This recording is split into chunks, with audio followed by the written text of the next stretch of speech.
টানা 9 দিন নিখোঁজ থাকার পর বুধবার ভারতের পশ্চিমবঙ্গ রাজ্যের সঞ্জীবা গার্ডেনের একটি ফ্ল্যাট থেকে ঝিনাইদহ 4 আসনের সংসদ সদস্য আনারুল আজিম আনারের মরদেহ উদ্ধার করা হয়েছে। এমপির সম্পূর্ণ মরদেহ উদ্ধার করা সম্ভব হয়নি। দেহের মূল অংশ ট্রলিতে ভরে পাচার করা হয়েছে আর দেহাবশেষ উদ্ধার করা গেছে। মোট 6 জন এই হত্যাকাণ্ডে জড়িত ছিল। তাদের সবাই বাংলাদেশি নাগরিক।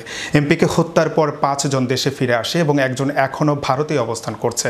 তবে বাংলাদেশে ফিরে আসা 5 জনের মধ্যে একজন অন্য দেশে পাড়ি দিয়েছে বলেও জানা গেছে।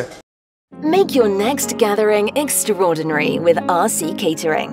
We cater authentic Asian cuisine, bursting with flavor and tradition, and it doesn't stop there. We also create stunning Asian-inspired decor that sets the mood for your special occasion. Let RC Catering handle everything so you can focus on celebrating with loved ones. Don't settle for ordinary. Call RC Catering today on 07949 152 522 and let the magic begin.